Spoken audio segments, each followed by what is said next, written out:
श्री साईं बाबा के विलय महासमाधि की कथा। ओम श्री साईं नाथाय नमः। प्रिय साईं भक्तों, आज की इस पावन कथा में हम साईं सच्चरित्र की सबसे भावुक, सबसे गहन और सबसे आध्यात्मिक घटना को स्मरण करने जा रहे हैं। सगुण ब्रह्मा श्री साईं बाबा के विलय यानी महासमाधि की कथा। यह केवल देह त्याग की कहानी नहीं है, यह ईश्वर के सगुण से निर्गुण में विलय की दिव्य लीला है। कृपया कथा के अंत तक जुड़े रहें, क्योंकि यह कथा आपके हृदय को छू जाएगी और आँखों को नम कर देगी। अगर आप साईं बाबा में विश्वास रखते हैं तो वीडियो को अंत तक देखें और ओम साईं राम लिखते हुए कथा को प्रारंभ करें। साईं बाबा के अंतिम संकेत। शिरडी में वे दिन कुछ अलग थे। साईं बाबा ऑफ शिरडी के व्यवहार में एक अनोखी गंभीरता आ गई थी। वे अक्सर कहते, अब मेरा समय पूरा हो रहा है, मैं अब कहीं और जा रहा हूँ। भक्त इसे बाबा की लीला समझते, पर वास्तव में यह विलय से पहले के संकेत थे।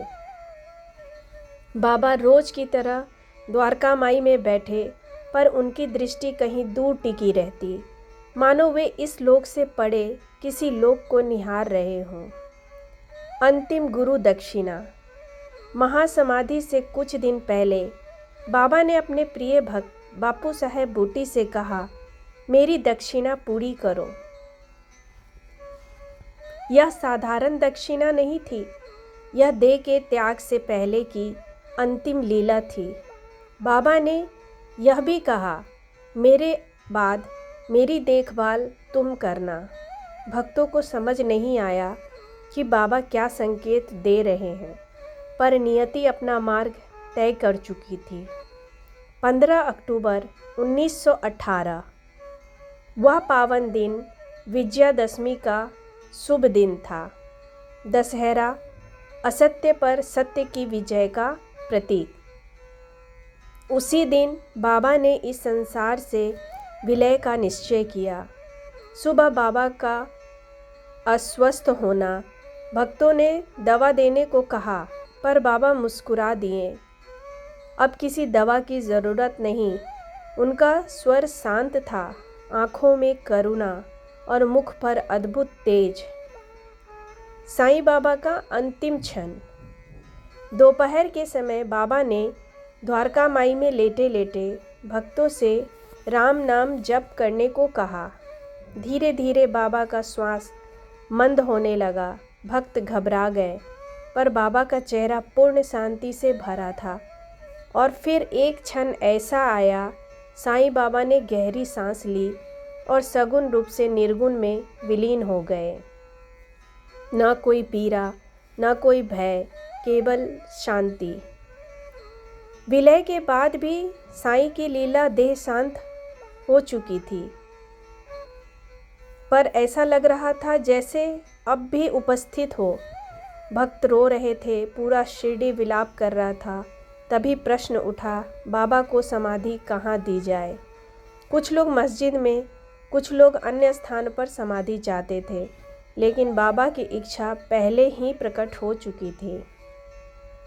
बूटी निवास में समाधि। अंततः निर्णय हुआ, बूटी निवास में बाबा की समाधि बनेगी।